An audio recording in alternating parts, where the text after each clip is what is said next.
Hello बच्चों, let's see the following question. In the following question, a statement of assertion capital A is followed by a statement of reason R. तो हमें एक तो A दिया गया है, एक R दिया गया है. फर्स्ट में बोला है if both assertion and reason are true and reason is the correct explanation of the assertion. A and R दोनों true हैं and R A को proper explain कर रहा है. सेकंड को टिक करना है if both assertion and reason are true, अगर ये दोनों true हैं but reason is not the correct explanation for the assertion. A and R दोनों true हैं but R A का proper explanation नहीं है. थर्ड को टिक करना है if assertion is true statement but reason is false, अगर A true है R false है. एंड फोर्थ को टिक करना है if both assertion and reason are false statement, अगर दोनों ही क्या हैं false statements हैं. तो A में तो बोला है for a body to be in rotational equilibrium में होने के लिए the net torque acting on the body about any point is zero. net torque जो है वो क्या होनी चाहिए, जीरो की इक्वल होनी चाहिए. R में बोला है for net torque to be zero, net force should also be zero. net force भी जीरो होनी चाहिए. First of all we will talk about the key concept of the question कि इस क्वेश्चन में यूज की कॉन्सेप्ट क्या है. Question में हमको दिया गया है रोटेशनल इक्विलिब्रियम. क्या दिया गया है, रोटेशनल इक्विलिब्रियम की बात की है. तो रोटेशनल इक्विलिब्रियम क्या होता है, यहाँ पे बॉडी पे जो नेट टॉर्क एक्ट करता है that is equals to zero.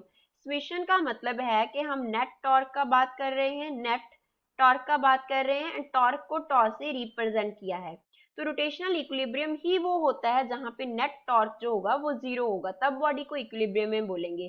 तो ये क्या हो गया कि कॉन्सेप्ट से ही असर्शन जो है वो ट्रू प्रूव हो गया कि रोटेशनल इक्विलिब्रियम का कंडीशन ही नेट टॉर्क का जीरो के इक्वल होना है. अब रीजन आर में बोला है कि अगर नेट टॉर्क को जीरो करना है, समेशन ऑफ टॉर्क को जीरो करना है, यहाँ पे भी क्वेश्चन में जो टॉ है दैट इज टॉ वेक्टर, तो उसके लिए ये मस्ट है कि नेट फोर्स कितनी हो, जीरो के इक्वल हो. तो अब अगर टॉर्क के फॉर्मूला की बात करें तो टॉर्क का फॉर्मूला होता है परपेंडिकुलर डिस्टेंस का vector product with the force.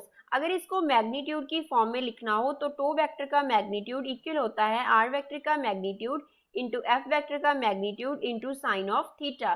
Theta यहाँ पे क्या है, एंगल है between R vector and F vector. Angle between R vector and F vector, इन दोनों के बीच में एंगल है. अब सपोज करो कि इन दोनों का एंगल जो है वो जीरो है, मींस एफ वेक्टर क्या है, पैरेलल में हम अप्लाई कर रहे हैं, parallel to R vector, R vector के पैरेलल अप्लाई कर रहे हैं.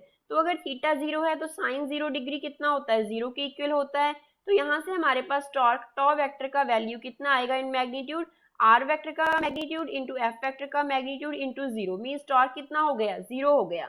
हमने सिर्फ फोर्स को आर के पैरेलल अप्लाई किया तो टॉर्क क्या हो गया, जीरो हो गया. Means it is not necessary that force should be equals to zero.